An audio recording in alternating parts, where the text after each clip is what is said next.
dan juga termasuk Pangeran Diponegoro, kemudian karena dijebak ya, maaf ya juga saya sebutkan oleh seorang Ba'alwi juga ya, adalah seorang Habib di situ adalah yang ingin mengadakan pertemuan antara siapa, Hamengkubuwono dengan Belanda, tahu-taunya ditangkap ya sahabat.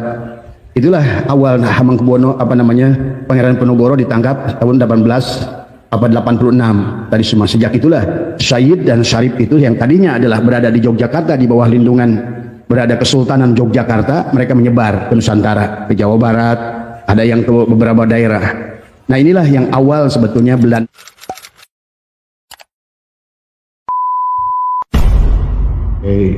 Laporan pembukaan karena Abah sekarang link dengan beberapa negara ya, adalah menelusuri tentang duriat baginda Nabi Muhammad SAW, adalah melihat dari berbagai informasi yang ada dari abad kedua, abad ketiga, abad keempat, 5, 6, 7 ya, bahkan sampai hari ini ya. Banyak fakta yang walaupun belum disebut bahwa ini adalah selesai karena Abah ada nyambung ke Yordan ya, ke Maroko ya, ke Tunisia, dan demikian pula adalah ke Brunei ya sahabat ya. Banyak fakta-fakta yang luar biasa yang berkaitan dengan duriat baginda Nabi yang luar biasa ya. Maka untuk sementara apa yang sudah Abah catatkan dari komunikasi insya Allah nanti akan dibukukan ya. Tapi sekarang kalau untuk dibukukan adalah membutuhkan pengujian, adalah pengujian yang mungkin insya Allah nanti barangkali Abah akan libatkan adalah perguruan tinggi tertentu ya, yang memiliki hubungan dengan kasus bagaimana penelusuran nasab seseorang ya sahabat. Cuma Abah dalam waktu sebulan ini sebetulnya sudah mulai komunikasi dengan Brunei ya, yang mana kita telah melihat bahwa di antara adalah salah seorang daripada duriat baginda Nabi Muhammad SAW ya. Cuma sayangnya mereka memang tidak pernah mengaku ya. Nah inilah barangkali adalah sebelum dibukukan, Abah juga sedang mencoba adalah untuk masuk kepada istana daripada Brunei ya. Cuma kan ini tidak mudah ya sahabat. Cuma untuk masukan sementara sih udah boleh boleh untuk sebatas informasi, tapi belum disebut hasil penelitian ya, bahwa ternyata Sunan Hasanah Bolkiah itu adalah duriat Nabi ya sahabat. Beliau adalah kalau dalam silsilah yang saya ramu dapat ya, adalah silsilah yang ke-43 ya. Demikian pula adalah yang saya dapatkan juga dari kerajaan Jordania ya, bahwa Raja Jordan itu juga termasuk adalah duriat Nabi ya. Wallahu alam, tapi ini adalah hasil penelitian awal yang mungkin harus kita buktikan ya. Tapi yang jelas silsilah duriat baginda Nabi dari abad ketiga, abad keempat, abad ke-5, ke-6, ke-7 adalah 8, bahkan sampai hari ini yang ke-42. Rata-rata kalau kita lihat dari berbagai negara itu 42, 41 atau 43. Abah belum menemukan yang ada yang silsilah yang ke-44 ya. Tapi berdasarkan dari perhitungan kurun ya, dari mulai baginda Nabi wafat ya sahabat, sangat masuk akal ya, karena setiap kurun ya bisa dihitung ya dari umur-umur mereka dan dari dari orang-orang yang duduk di dalam silsilah itu nasabnya ya. Nah ini tapi Abah baru selintas saja sudah bisa membaca, sudah bisa melihat ternyata duriat baginda Nabi adalah orang-orang mulia, adalah banyak raja-raja ya, sultan-sultan ya. Kalaupun ulama adalah ulama solehin yang masyhur ya, tapi ini masih membutuhkan adalah pematangan daripada data ini, karena di penghujungnya yang lebih kesulitannya adalah bagaimana masuk kepada mereka dari yang merupakan sumber karena pada dasarnya ternyata hampir semua duriat Nabi itu nggak ada yang ngaku ya, termasuk di kita adalah merupakan, kalau saya lihat adalah raja-raja Jawa, diantaranya adalah Hamengkubuwono ya. Maka seluruhnya Kesultanan Yogyakarta itu sebetulnya duriat Nabi ya sahabat, kalau lihat dari apa yang saya dapat dari silsilah ini ya. Tapi ini membutuhkan pembuktian, adalah membutuhkan pembuktian, dan yang namanya sebuah riset itu, dan makanya nanti adalah setelah kita link dulu dengan orang-orang ahli sejarah di beberapa tempat itu, adalah kita mendapatkan ternyata dari Alawiyin ya, Bani Alawiyin ya, yang memang keturunan baginda Nabi ya, dari Sayyid Ahmad bin Isa yang memiliki putra adalah Muhammad, Ali dan Husain, adalah 3 ya. Dan itu memiliki keturunan adalah luar biasa. Jadi yang sudah ditemukan adalah keturunan-keturunan baginda Nabi di akhir zaman ini adalah ya tentu saja adalah mereka termasuk Syarif Hidayatullah ya sahabat ya. Dalam mereka orang-orang memang adalah sultan, adalah raja. Tapi yang nyata yang hari ini yang sekarang masih hidup adalah diantaranya adalah apa namanya Raja Bolkiah ya, Brunei. Raja Bolkiah Brunei ini adalah termasuk adalah silsilah yang ke-43 ya. Kemudian ya, Raja Jordan itu 42, Maroko adalah ya. Jadi memang dzurriyyat Nabi ini orang-orang yang luar biasa ya. Kemudian dari hasil pendataan juga mereka itu adalah ada juga yang jadi ulama. Nah ini yang jalur ulama saya belum berani menyebutkan nama karena perlu ditelusuri ya semua, dan mereka memiliki sifat dermawan ya, mereka adalah memiliki sifat penyayang, mereka itu senang memberi ya sahabat, menyayangi rakyatnya, menyayangi. Nah ini sangat masuk akal ya kalau mereka sebagai dzurriyyat Nabi. Kemudian yang jadi persoalan, tak satupun dari mereka itu adalah mencantumkan dirinya adalah sebagai masuk di dalam silsilah, padahal tetapi ada orang yang mendata mereka adalah termasuk dalam apa namanya inilah barangkali yang memang yang asli itu tidak akan ngaku sebenarnya kan tadi ya. Kemudian berjasa buat masyarakat ya. Nah, jadi diantaranya kalau di kita adalah apa namanya termasuk juga dulu Sultan Johor ya. Kemudian juga apa namanya Sultan Malaysia ya. Ada yang juga dari Sabah ya. Tapi ini butuh apa namanya pembuktian dan penelitian yang lebih jauh. Tapi minimal yang sudah pasti sudah kelihatan adalah Raja Jordan, Raja Bolkiah, Raja Maroko adalah keluarga Hamengkubuwono ya, dan Pakubuwono. Mereka itu adalah sebetulnya adalah dzurriyyat Rasulullah gitu kan. Masuk akal karena pada saat Sayyid dan Syarif yang apa namanya eksodus dari Hijaz saat itu karena dikejar-kejar oleh Wahabi ya, bekerja sama dengan Inggris, saat itu mereka larinya ke Jogja. Makanya di Jogja sekarang ada kampung Sayyidan sahabat ya. Nah, kalau mereka itu rata-rata kalau yang Abah temukan sekarang baru adalah merupakan generasi ke-41, 42 dan 43. Nah, itulah berarti sekarang ini dari Alawiyin ya. Apa namanya? Itu adalah sudah sampai ke-43 tadi semua. Nah, inilah kalau kita melihat ternyata orang-orangnya yang luar biasa adalah mereka adalah orang-orang yang mulia. Jadi sultan-sultan yang soleh, yang penyayang, yang pemaaf tadi semua ya. Nah, inilah barangkali yang sedikit ironis dengan Ba'alwi sendiri yang kelihatannya sangat berbalik dengan itu. Karena di sini dalam mereka jelas adalah senang memberi. Ya tentu saja Rasulullah itu kan senang memberi. Karena pada saat beliau sholat pun gara-gara 2 kurma beliau ditahan waktu ruku hanya gara-gara menyimpan 2 kurma ya. Nah itu Muhammadur Rasulullah walladzina ma'ahu asyidda walal kufar, dan beliau sangat ruhama'u bainahum ya. Beliau juga adalah menyayangi adalah seorang Yahudi yang apa namanya adalah buta yang apa namanya yang beliau suapi 12 tahun. Dikisahkan beliau juga adalah bagaimana menyayangi pendeta Nasrani yang selalu memberikannya kotoran unta sehingga terkenallah kurma beliau yang bernama kurma azwa ya sahabat. Itu adalah wasilahnya, walaupun barangkali awalnya dari kebencian dari orang pendeta Nasrani, tapi inilah Nabi Muhammad bahwa orang yang membencinya dibalasnya dengan cinta, dan darah itu adalah akan mengalir sahabat kepada dzurriyyatnya tadi semua ya. Darah itu adalah merupakan akan menjadi karakter. Lihat, Anda kalau ngerti ilmu genetika gen ya, maka sesungguhnya diri kita ini adalah adalah kumpulan daripada sel-sel, recording daripada DNA itu adalah genetika kita ini akan mirip, itu karakter tadi semua ya. Nah inilah maka di dalam beberapa, maka insya Allah nanti kalau seandainya datanya sudah sampai ke Abah, karena ini baru saja apa namanya di WhatsApp kan tadi semua ya, tentang Abah sedang meneliti susunan nasab daripada apa namanya Sultan Hasan Bolkiah itu Abah sampai kepada baginda Nabi itu dari lewat jalur Sayyid Ahmad bin Isa ya, yang asli tentunya ya, karena memang datanya ternyata ada. Jadi kalau ada alasan yang mengatakan bahwa Sayyid Ahmad bin Isa al-Muhajir tidak ditemukan datanya, bahkan dikisahkan adalah untuk menunjukkan makomnya itu setelah apa namanya 500 tahun ya, itu pun lewat mimpi.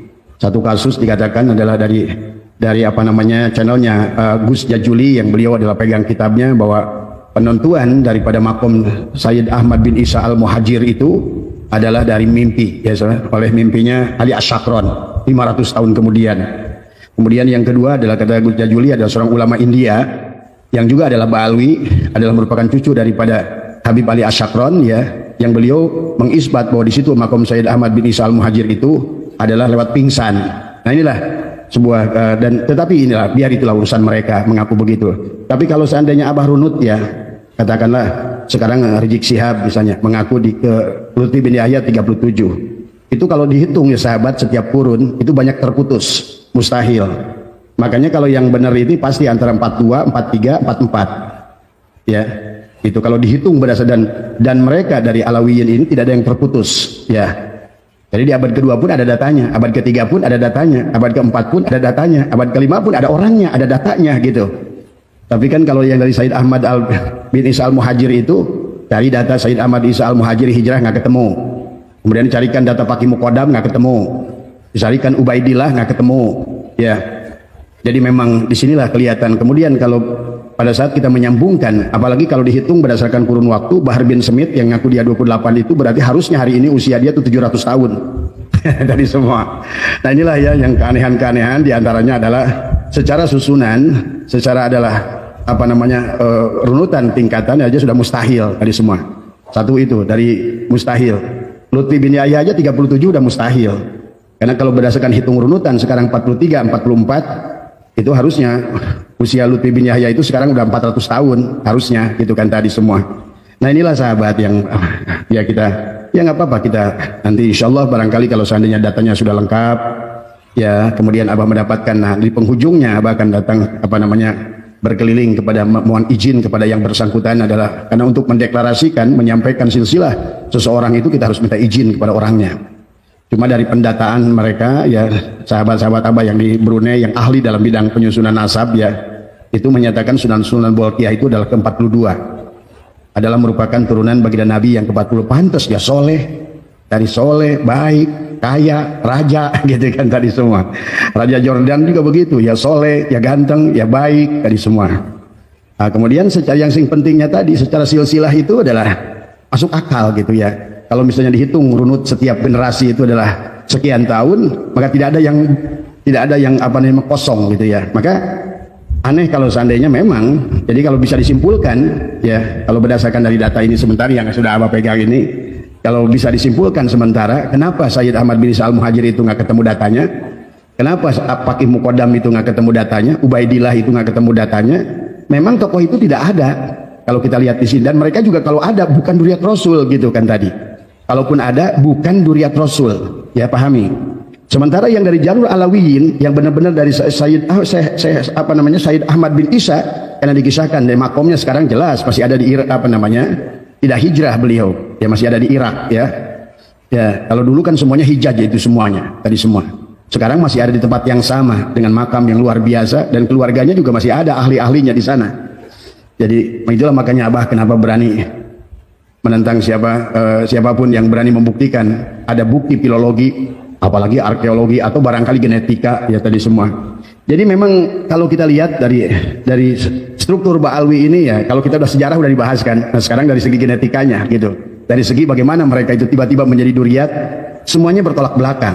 Jadi antaranya adalah masalah mereka katanya banyak yang paling tinggi sekarang ngaku 36 ya. Kalau 36 itu berarti 36, 37, 38, 39 40, 41, 42 adalah 7 kurun. Kalau satu kurun 25 tahun misalnya. Makanya kata Abah berarti orang-orang yang sekarang ini apalagi Bahar bin Smith yang mengaku 28 tadi semua. Kalau 28 itu berarti umur Bahar bin Smith hari ini 800 tahun kalau berdasarkan silsilah itu ya sahabat. Jadi kalau ada orang-orang mengatakan bahwa memang tidak ada pendataan, kenapa dari Alawiyin ini ada datanya? Kenapa setiap zaman itu ada datanya? Ya. Bahkan Abah akan cross check dengan data kitab eksternal. Biasanya para Yahudi itu paling pasti adalah namanya raja-raja itu pasti mereka punya silsilahnya itu. Karena Yahudi itu adalah sangat teliti dalam mendata sahabat ya, dalam mendata apa namanya yang berkaitannya dengan apapun yang berkaitan dengan baginda Nabi Muhammad SAW karena mereka punya kepentingan terutama Zionis ya bukan Yahudi ya. Nah inilah ya sahabat dari beberapa ya yang sementara ini ya tadi dari sahabat-sahabat Abah di universitas dari teman-teman yang ada di Brunei, yang ada di Maroko, di apa semua ya, yang mereka memang ada bergerak di bidang yang punya kaitan, yang punya ahli lah sedikit di situ adalah diantaranya adalah ternyata sekarang adalah sudah sampai zuriat Nabi yang asli itu di 43, ya bahkan kata beliau ada yang 44 tapi belum ditemukan. Ada sudah sampai di 44 ya. Jadi kalau yang mengaku 28 itu mustahil ya, apalagi 29, 28 itu mustahil karena berarti udah hampir 1000 tahun dia umurnya. Nah, inilah ya sahabat beberapa, kemudian ya dari segi sifat ya jelas lah dari semua, karena mereka itu adalah seorang raja-raja yang soleh, yang mulia. Kalaupun ulama solihin, ada 2 ulama yang dituliskan di sini tapi Abah belum berani sebutkan. Kenapa? Karena kalau udah bicara ulama kita harus menemukan fakta kebenaran yang realistik ya. Maka itulah tadi sahabat, Abah tidak akan berhenti meneliti ini semua demi kebenaran, demi kebaikan, supaya jangan sampai ada korban ya tadi semua. Tadi semua. Ya sebenarnya kalau seandainya mungkin seperti di Yordan, siapapun mereka yang mengaku duriat itu wajib membuktikan dan wajib memberikan silsilah. Itu di Yordan saya dengar tadi ya. Tadi semua. Siapapun. Maka kenapa Habib Umar Al-Hafiz itu katanya pernah ke Yordan, dites DNA di Yordan, hasilnya adalah haplogrupnya G. Nah itulah makanya Yordan hanya nolak gitu kan tadi. Bahwa sesungguhnya mereka yang siapapun ya mengkaitkan dirinya kepada duriat Nabi di Yordan dan di Maroko itu adalah mereka harus memberikan bukti autentik ya sahabat. Tadi semua, makanya kemarin waktu Abah coba datang juga ke Dubai, Abah berusaha coba menemui adalah majelis ulamanya Dubai saat itu juga tentang bertanya kepada mereka tentang kedudukan Ahlul Bait di situ. Ternyata juga tidak ada catatan di sana ya sahabat. Maka inilah ya hal-hal yang barangkali adalah supaya membantu masyarakat memahami. Jadi kalau hari ini adalah Ba'alwi ini kebanyakan yang saya lihat adalah yang ngakunya 28, 36, 37 adalah Lutfi bin Yahya. Itu sudah mustahil kalau berdasarkan runutan waktu ya. Karena dari runutan Alawiyin ini ya semuanya ada setiap zaman generasi. Generasi kedua ada orangnya, generasi ketiga ada orangnya, generasi keempat adalah abad keempat ada orangnya, abad kelima ada orangnya, abad keenam ada orangnya, gitu kan dari semua ya. Nah ini cuma kan ini karena berkaitan dengan orang-orang mulia, ini butuh harus hati-hati gitu kan tadi. Maka mereka pun sebetulnya yang berikan data ini juga di penghujungnya kata beliau, kita sebelum mendeklarasikan bahwa mencantumkan mereka nama mereka di buku itu harus mendapatkan approval ya, bahwa keluarga kerajaan sudah setuju ya. Karena pada dasarnya duriat Nabi yang asli itu nggak ada yang ngaku sahabat. Tadi maka mereka itu nggak mau sebetulnya. Ya sama saja di kita, barangkali keluarga Hamengkubuwono itu tidak mengerti hari ini bahwa mereka itu adalah sesungguhnya adalah, maka pantas adalah bagaimana Hamengkubuwono ke-10, ke-9, ke-8, ke-7, Hamengkubuwono kedua adalah orang-orang yang pertama menampung Syed dan Syarif yang ada di tanah dari Hijaz ya. Betapa luar biasanya perjuangannya. Begitu Indonesia mau merdeka, kalau seandainya mereka mau ngotot sahabat, Jogja itu tetap berbentuk kerajaan bisa. Tapi dengan legowo, inilah cirinya duriat Rasul yang senantiasa lebih melihat kepentingan. Lihat dalam kisah film Janur Kuning bagaimana peran Hamengkubuwono ya yang luar biasa ke-9. Apalagi Hamengkubuwono ke-6, ke-5, ke-2 itulah yang bahkan memimpin perang melawan Belanda sahabat bersama dengan cucunya Pangeran Diponegoro dari saat itu. Tapi kemudian terjadilah perang Diponegoro 1825, 1830. Belanda sebetulnya terteper kalah jauh di situ. Kalah ya sahabat tadi semua. Maka disitulah dia kesulitan. Setelah perang itu kemudian para Syed dan Syarif yang eksodus dari Hijaz ini yang tadinya bergabung dengan Hamengkubuwono dan juga termasuk Pangeran Diponegoro, kemudian karena dijebak ya, maaf ya juga saya sebutkan oleh seorang Ba'alwi juga ya, adalah seorang Habib di situ adalah yang ingin mengadakan pertemuan antara siapa Hamengkubuwono dengan Belanda, tahu-taunya ditangkap ya sahabat. Itulah awal Hamengkubuwono Pangeran Diponegoro ditangkap tahun 86 tadi semua. Sejak itulah Syed dan Syarif itu yang tadinya adalah berada di Yogyakarta di bawah lindungan berada Kesultanan Yogyakarta, mereka menyebar ke Nusantara, ke Jawa Barat, ada yang ke beberapa daerah.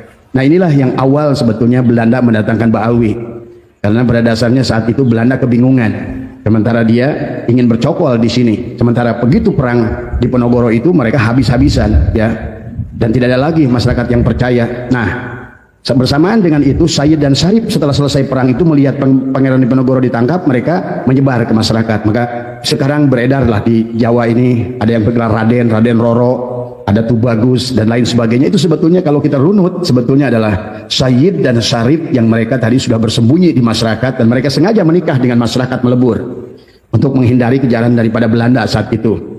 Nah inilah awal kesulitan Belanda untuk mengontrol Indonesia. Maka disitulah mulailah dari buku Hub de Jong diceritakan bagaimana Senokorgronya mendatangkan adalah pertama 700 orang yang dari Yaman, dari Hadramut, sahabat itu.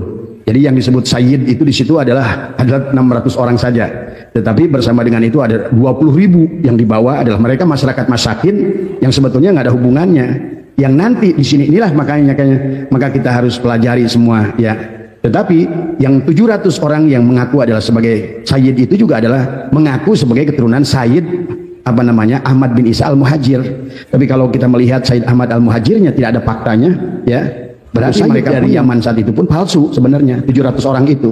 Tapi begitu sampai di Nusantara ini kan mereka bernegosiasi sama Belanda. Lihat dari beberapa buku sejarah bagaimana mereka maksa Belanda untuk menempatkan mereka sebagai adalah golongan kelas 1, menjadikan mereka adalah Sayyid Habib atau Sayyid sebagai duriat Nabi. Nah inilah yang akhirnya pada saat di awal kemerdekaan, nah disinilah kemudian Senokorgronya pun menulis di dalam buku yang ditulis oleh Van der Plas betapa pusingnya Senokorgronya berhadapan dengan orang-orang Yaman ini.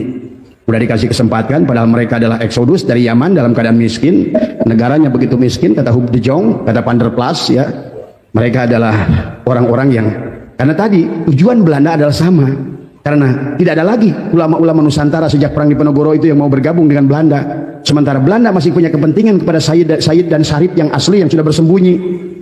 Maka disitulah sebetulnya dari awal dicarilah orang yang memiliki kemiripan. Nah inilah banyak ulama kita tertipu saat itu sahabat. Maka jangan aneh kalau Abah hari ini tokoh-tokoh kita masih menganggap oh mereka itu dulu ulama. Iya tadi semua. Padahal mereka itu adalah sengaja didatangkan oleh Belanda itu adalah untuk menipu rakyat. Akan terjadilah tadi semuanya ya. Yang tokoh Utsman bin Yahya itu coba tolong nanti pelajari. Nggak usah buku dari Abah, buku Belandanya saja banyak buku-buku yang silakan ke perpustakaan nasional bagaimana tuh buku-buku Van der Plas, Huub de Jong, kemudian juga Senokorgronya saat itu ya. Maka disitulah sebetulnya bagaimana sampai Senokorgronya itu harus mendatangkan Ahmad Sukarti dari Sudan tadi semua, karena tadi sudah perseteruan tadi antara Al-Irsyad dengan Robitoh Alawiyah calon-calonnya gitu. Sementara Al-Irsyad Ahmad Sukarti memang murni, beliau adalah merupakan ahli sunnah wal jamaah dengan paham fikihnya adalah mazhabnya Syafi'iyah. Maka beliau tidak setuju dengan kafaah itu. Terjadilah perdebatan antara Utsman bin Yahya dengan Ahmad Sukarti itu. Dan itulah akhirnya Ahmad Sukarti membuat Al-Irsyad, kemudian dari grupnya dari Utsman bin Yahya membentuk Robitoh Alawiyah. Nah ini pahami oleh kalian. Nah yang membentuk Robitoh Alawiyah itu Belanda. Maka kalau kalian tanya untuk orang Robitoh Alawiyah, pasti yang penerbitan pertamanya itu yang tangannya orang Belanda itu adalah ormas Belanda. Tadi makanya dibikin 1928 untuk menyanyi apa? Pertama Muhammadiyah udah berdiri lebih awal, kemudian NU 1926. Nah maka disinilah kelihatan Lutfi bin Yahya membelokkan sejarah NU, mengatakan bahwa Utsman kakek buyut dia bin Yahya itu adalah Hasim bin Yahya itu adalah sebagai pendiri dari NU. Bagaimana mungkin disebutkan sebagai pendiri dari NU? Kan sekarang udah ketahuan palsu, pembelokan sejarah. Ternyata juga yang Hasim bin Yahya itu adalah, kalau mereka memang betul saat itu ingin menyatu dengan Nusantara, ngapain 1928 mendirikan Robitoh Alawiyah? Udah aja gabung dengan NU 1926 kalau ingin kita berhadapan dengan Muhammadiyah yang katanya disurigai adalah merupakan utusan dari tanah Arab Saudi, adalah sebagai calon Wahabi di Nusantara gitu kan tadi. Tapi kan enggak. Begitu NU berdiri 1926, sahabat Belanda, karena tadi didesak oleh mereka para Habib itu tadi untuk mendirikan Jadi Belanda lah yang membentuk Robitoh Alawiyah. Terus dari mana akhirnya Robitoh Alawiyah menjadi sebuah Ashraf Naqobah? Maka kemarin dari hasil muktamar seminar Naats ya yang pertama sahabat, bahwa seluruh Ashraf internasional adalah penolak Ba'alwi. Tadi semua mereka bukan duriat Nabi. Nah ini ya yang harus kita pahami, dan buat ulama-ulama sepuh di kita ini jangan tertukar ya, bahwa ada ulama-ulama dari Sayyid dan Syarif yang memang saat itu sembunyi, tapi lihat mereka yang dibawa oleh siapa beratus-ratus kapal dari Yaman itu adalah mereka yang kebetulan di Yaman itu sedang perang saudara ya, kemudian mereka seolah-olah saat itu silahkan cek sajalah datanya semua. Saat itu di Yaman sangat-sangat minim, akhirnya mereka adalah mencari bahasanya TKW lah gitu. Jadi yang sekarang Habib-Habib itu TKW dulu ke sini, TKI. Dibawa oleh siapa? Senokorgronya datang ke Indonesia dari semua. Tapi walaupun begitu, Senokorgronya sendiri pusing. Lihat dalam buku Huub de Jong, mereka itu rentenir, mereka itu nakal, mereka itu ini, mereka itu kasar mereka itu. Nah itu tadi ya. Maka inilah sahabat ya, ini bukan untuk kita untuk menjelekkan satu klan, tetapi padahal inilah realitas yang ada dalam sejarah. Nah hari ini Abah, karena dalam sebulan ini Abah terus masih penasaran, sampai Abah siap mengongkosi beberapa orang misalnya ke beberapa negara. Tadi semua adalah untuk mendapatkan data-data yang benar tadi semua ya. Karena tidak boleh ini dibiarkan, ini menyangkut junjungan alam baginda Nabi Muhammad SAW, orang yang mulia. Tapi juga sekarang dengan kasus makam memang agak aneh juga. Kenapa makamnya sudah ganti Habib-Habib semua, begitu dibongkar mereka pada diam. Kalau mereka benar-benar adalah duriat mereka, harusnya pada saat makamnya dibongkar ngamuk mereka. Kenyataannya enggak, mereka enggak ngamuk. Mereka biarkan saja. Itu kan kelihatan bahwa sesungguhnya itulah bukan makam-makam duriat mereka. Nah ini sahabat ya, jadi kejanggalan-kejanggalan yang Abah lihat diantaranya adalah satu adalah masalah silsilah yang sekarang mereka ngaku ya, Lutfi 37, Rizik 36, Bahar 29. Maka kalau berdasarkan Sayyid Ahmad bin Isa yang asli, yang memiliki putra 3 adalah Muhammad, Ali dan Husain, ya tadi yang sekarang yang disebut Alawiyin. Jadi mereka itu bukan Alawiyin, mereka Ba'alwi. Bedakan antara Alawiyin dan Ba'alwi. Kalau Anda baca kitab Ihya, nah Imam Ghazali menuliskan khawatir dengan Bani Alawiyin itu asli. Cuma tadi Imam Ghazali khawatir kalau orang itu masih terus berbangga dengan nasab, kata Imam Ghazali, maka akan menjerumuskan mereka ke dalam kesombongan sebagai nasab. Itu yang asli. Yang asli aja Imam Ghazali khawatir gitu.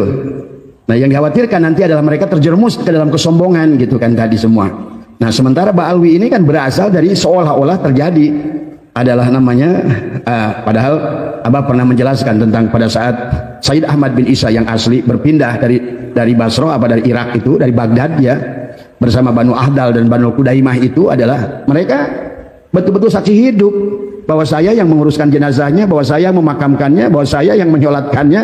Sebelum mereka pun setelah memakamkan Sayyid Ahmad bin Isa di makamnya yang sekarang itu yang masyhur itu terkenal, barulah karena dulu Hijaz itu adalah semuanya Hijaz tadi semuanya.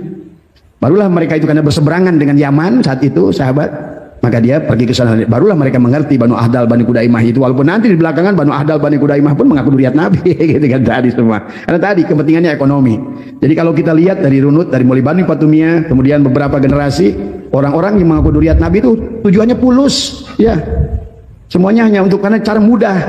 Dan seperti Banu Fatimiyah, kenapa mereka begitu mudah mendapatkan perhatian adalah di rakyat Mesir saat itu, baru disadari oleh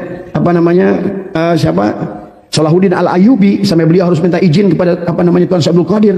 Maka disitulah awal perang salib sahabat, termasuk Imam Ghazali tahun 500 sekian ikut perang salib ya saat itu. Dan inilah pahami oleh kita sejarah-sejarah dunia yang semacam ini. Nah ya, adapun hari ini dari hasil informasi dari teman-teman Abah yang berkaitan dengan, ternyata kalau baru kita temukan beberapa saja nih duriat Nabi, orang-orang hebat, orang-orang soleh, orang-orang hebat, orang-orang kaya, orang-orang dermawan, orang-orang yang berakhlak, orang-orang yang beradab gitu kan tadi semua. Nah inilah yang saya agak curiga sekarang ini, kenapa mereka ini kalau yang mengaku ini justru akhlaknya buruk gitu kan, banyak yang buruknya. Nggak bisa disebut oknum, oknum itu 1 atau 2. Kalau kebanyakan sama gitu kan tadi semua. Mana disebut oknum kalau hampir rata-rata sama. Ternyata yang paling lembut saja saya pernah lihat Lutfi bin Yahya marah gitu kan, wah gitu kan, ini kelihatan aslinya. Maka ada lagi yang salah, ada lagi yang dulu saya sebetulnya hormat sama dia tapi saya nggak mau sebutkan karena saya baik dengan dia tadi semua ya. Tapi begitu dia sekarang urusan nasab ngamuknya luar biasa. Oh kalau tahuan lu palsunya lu gitu kan tadi semua. Jadi ya sahabat, intinya sederhana lah. Kalau kecap itu selalu mengaku nomor 1, pasti bukan nomor 1 dia. Dan selalu kalau iklan itu merasa yang paling benar, itulah paling salah tadi semua ya. Nah, inilah yang harus dipahami oleh kita semua ya. Mudah-mudahan dari nanti insyaallah nanti kita akan lengkapi datanya terus. Tapi yang mungkin agak sedikit berat adalah minta izin kepada Sultan Hasan Al-Bolkiah dan itu harus minta izin negara. Adalah untuk interview beliau langsung, barangkali beliau di kerajaannya masih pegang silsilah keluarganya, Abah yakin pasti pegang. Dan barangkali yang mungkin terdekat saya akan coba menghubungi Aga Sultan Jogja ya, karena setelah dapat saya data malah dapat dari negara orang. Bahkan Sultan Hamengkubuwono sendiri nggak pernah ngaku sebagai duriat Nabi, termasuk juga Pak Kubuwono ya Solo tuh, itu duriat Nabi juga Pak. Jadi duriat Nabi itu orang-orang hebat, orang-orang soleh, sultan, raja, tadi semua. jadi sangat 100 sejuta derajat Celcius gitu kan dengan yang kita saksikan hari ini gitu kan tadi semua. Mereka senang memberi, ini senang mendawir. Mereka senang memaafkan, ini kasar. Mereka lembut, ini ngamuk, gitu kan tadi semua. Ini udah kelihatan tadi semua. Perseberangan semuanya ya. Tapi walaupun begitu kita tidak boleh menuduh dulu ya. Biarkan nih data nih sampai di mana nih. Karena nanti di penghujungnya insya Allah ini kita pun kalau perlu ke Maroko dan ke Yordan tadi semua ya.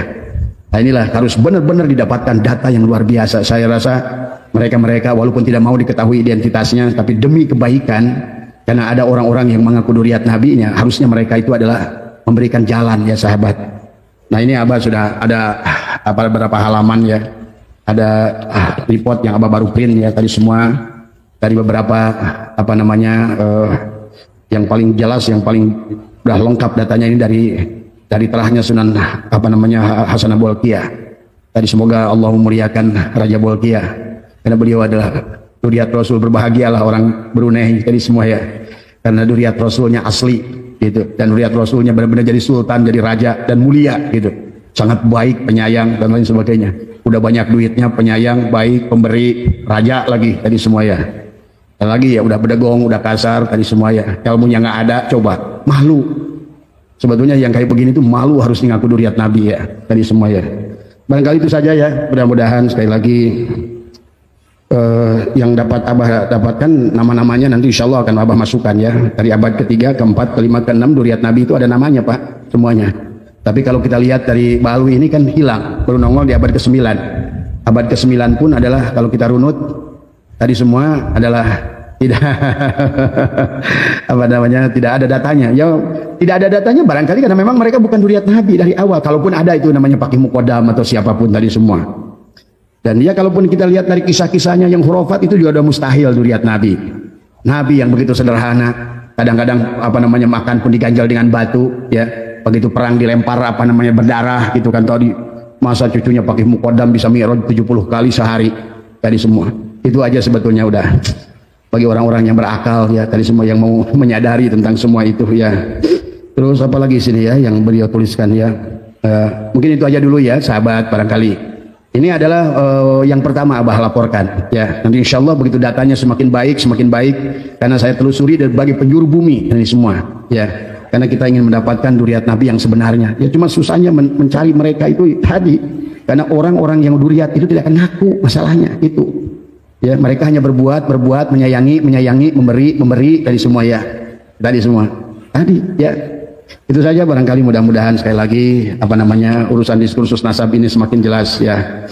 Barangkali Abah akan nanti saat ketemu dengan Kiai Madudin kalau seandainya udah datanya sudah lengkap semua dan kemudian datanya diverifikasi dengan benar semua, kemudian akan saya buat buku silsilah semua duriat Nabi yang ada ditemukan. Dan rata-rata kalau hari ini mereka adalah 41, 42, 43, tapi kata beliau ada yang 44. Sekarang udah 44 ya. Itu saja, mudah-mudahan sekali lagi adalah semoga persoalannya senantiasa dibantu oleh Allah, persoalannya semakin jelas dan semoga semuanya juga yang terbaik lah buat semuanya tadi semua. Karena saya rasa ini juga kepentingan, karena tadi barangkali buat sahabat-sahabat saya dari Ba'alwi pun mereka juga nggak tahu ini perbuatan kakek-kakek buyutnya semua. Maka saya tidak menginginkan kalau seandainya kayak Rohingya Wadi kan tidak boleh ya.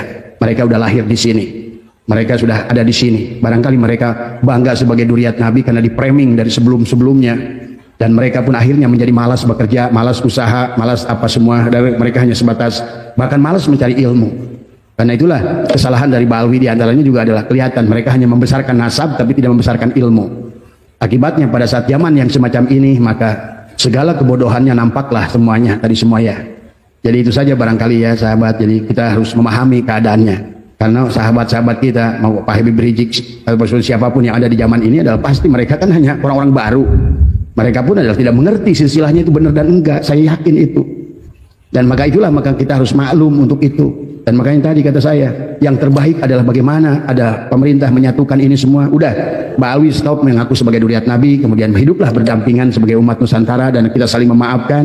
Kemudian juga mungkin barangkali Ba'alwi pun akan merubah prinsipnya yang selama ini cukup menjual nasab. Nanti adalah marilah sama-sama berlomba berdakwah dengan ilmu tadi semua. Doronglah anak-anaknya dalam belajar ilmu tadi semua. Tapi kalau kalian terus melawan, Abah yakin satu saat nanti akan chaos tadi semua. Ya. Nah inilah yang tidak boleh terjadi buat negeri tercintaku ini semua. Karena walaupun bagaimana siapapun seorang, jangankan kepada Ba'alwi, orang orang tuanya adalah PKI. Nah, dan ternyata kebetulan PKI-nya juga Balawi juga gitu kan tadi semua. Kita harus maafkan tadi semua ya. Itu saja, barangkali sehat semua. Marilah kita untuk menyatukan tadi semua, bukan untuk memecahkan, apalagi untuk perang, untuk saling merusak, karena yang rusak negara kita sendiri. Akhirnya kita yang menjadikan tidak bahagia, akhirnya kitalah yang tidak damai di negara kita sendiri ya. Barangkali ini saja sahabat dari Abah ya. Nanti insya Allah kalau seandainya datanya semakin komplit, paling nanti adalah akan ditulis ya. Setelah itu kemudian akan dibentuk dalam sebuah tesis. Kemudian kita akan meminta bahwa dari setiap yang sudah ditemukan duriat yang asli, yang memiliki silsilah yang begitu jelas ya. Dan tadi pun buat Wali Songo juga yang merasa sebagai duriat juga, selama belum ada kayak begini jangan pernah ngaku-ngaku dah gitu kan tadi semua. Tadi semua. Jangan-jangan sama juga kayak Balawi juga nanti. Hanya ngaku-ngaku tadi semua, begitu tes DNA O gitu kan tadi. Nah ini ya tadi semua ya, karena saya ada data nih, ternyata sudah bawa Kiai itu J gitu kan tadi semua ya. Itu saja, barangkali sehat semua panjenengan ya, berkah semua tadi semua ya. Terima kasih. Assalamualaikum warahmatullahi wabarakatuh.